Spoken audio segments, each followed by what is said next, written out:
안녕하세요. 더딥다이브입니다. 오늘 저희가 함께 띄워둘 자료는요. 첫째 아담과 마지막 아담 이야기입니다.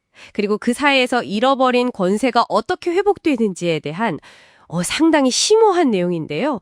청취자분께서 보내주신 자료들을 바탕으로 첫째 아담이 가졌던 그 세 가지 중요한 역할, 그러니까 왕, 선지자, 제사장, 이걸 어떻게 잃었고 또 세상은 어떻게 변했으며 결정적으로 마지막 아담이 오셔서 이걸 어떻게 회복시키셨는지 그 여정을 따라가 보려고 합니다.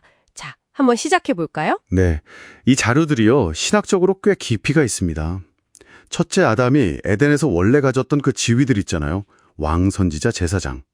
그걸 어떻게 잃어버렸는지, 그리고 메시아, 지금 마지막 아담을 통해서 이게 어떻게 회복되는지 그걸 설명하고 있어요.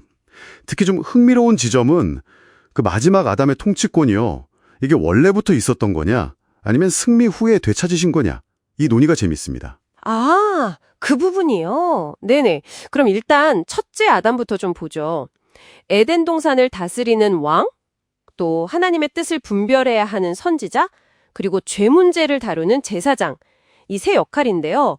근데 자료에 보면 이걸 짐승, 사탄이라고도 하죠. 그 존재에게 패배하면서 다 잃어버렸다고 나오네요. 네, 맞아요. 자료들 설명이 그렇습니다. 아담이 그 짐승과의 싸움에서 지면서 왕으로서의 관리권, 이걸 빼앗겼다는 거예요. 그리고 선지자 역할은 하나님의 뜻이 아니라 선악을 아는 지식, 그걸 택하면서 상실했다고 보고요. 결국엔 제사장 역할도 못하게 된 거죠. 죄를 맡기는커녕 오히려 죄가 들어오는 통로가 되어버렸다는 분석입니다. 그 결과로 세상의 어떤 주도권 같은 것이 사탄에게 넘어간 듯이 그려지는 거군요. 그렇죠. 세상이 죄의 영향력 아래 놓이게 되었다. 이런 식으로 해석을 합니다. 아, 여기서 이제 극적은 적연이 이루어지네요. 마지막 아담이 등장하시는 거죠.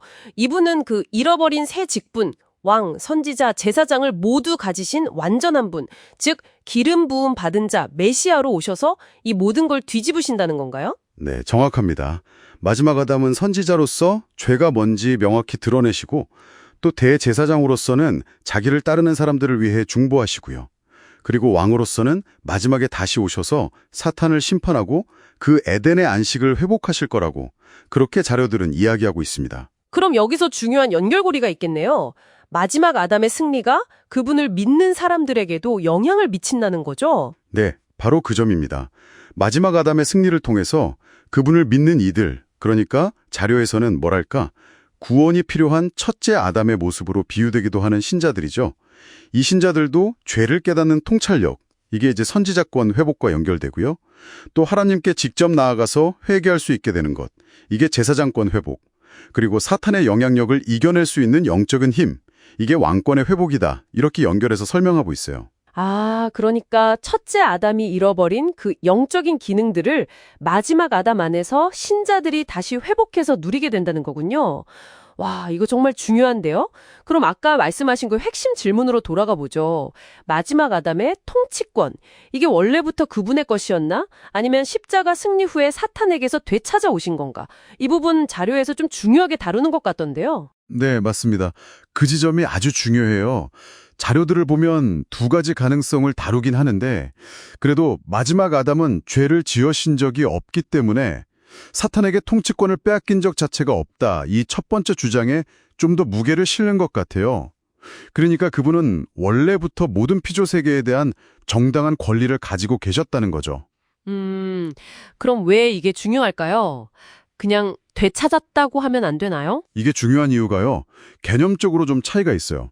첫째 아담이 잃어버린 걸 마지막 아담이 되찾아서 돌려주는 것보다 마지막 아담이 원래 가지신 권세를 그분 안에서 죄로부터 자유롭게 된 신자들이 사용할 수 있도록 열어주신다. 이런 개념으로 설명하기 때문이에요. 권세의 출처가 다른 거죠. 잠깐만요. 그럼 사탄이 지금 세상에서 뭔가 힘을 쓰는 것처럼 보이는 건 뭐죠? 마지막 아담의 통치권이 원래 있었고 뺏긴 적이 없다면 이건 어떻게 설명해야 하나요? 아, 네. 아주 좋은 질문입니다. 이 자료들의 관점에서 보면요. 사탄의 통치라는 건 본질적으로 불법 점거 상태라는 거예요. 마지막 아담이 합법적인 본래적인 권리자인데 다만 피조물을 구원하시고 또 하나님의 공의와 사랑을 온전히 드러내시기 위해서 그 심판과 완전한 통치권 행사를 잠시 유보하고 계신다. 이런 관점인 거죠. 불법 점거자에 대한 합법적 권리자의 집행유예 상태 같은 느낌이네요. 네, 비슷합니다. 그래서 십자가에서의 승리가 중요한 거예요. 그 승리를 통해 자신이 피조계를 다스릴 자격이 있음을 증명하시고 또 주의 문제를 해결하심으로써 그 권리를 이제 온전히 행사하실 근거를 마련하신 결정적인 사건으로 보는 거죠. 그렇군요. 정리가 되네요. 그럼 이 자료들은 결국 첫째 아담의 실패로 시작된 그 모든 문제들이 마지막 아담의 완전한 순종과 승리와 그리고 그분의 회복 사역을 통해 해결되는 거대한 그림을 그리고 있는 거네요. 핵심은 역시 마지막 아담 안에서 믿는 이들이 잃어버렸던 본래의 영적 지위와 관세를 회복하고 사탄의 영향력을 이길 실질적인 힘을 얻는다는 것이고요. 네, 정확하게 보셨습니다. 마지막 아담의 승리는 단순히 권력 다툼에서 이긴 게 아니고요. 하나님의 그 성품, 사랑과 공의를 증명하고 죄로부터의 완전한 해방, 그리고 창조 세계의 궁극적인 회복을 가능하게 하는 근거가 된다는 것. 이게 제공해 주신 자료들이 계속 강조하는 핵심 메시지라고 할 수 있겠습니다. 자, 오늘 딥다이브는 여기까지인데요. 마무리하면서 청취자분들께 이런 질문을 한번 던져보고 싶네요. 이 자료들의 관점에서 볼 때 마지막 아담 안에서 우리에게 회복되었다는 이 왕권이잖아요. 이걸 내 삶의 구체적인 영역들, 가정이나 직장, 관계 속에서 행사한다는 건 과연 어떤 의미일지 한번 깊이 생각해 보시는 건 어떨까요? 저희는 다음에 더 흥미로운 자료들과 함께 돌아오겠습니다.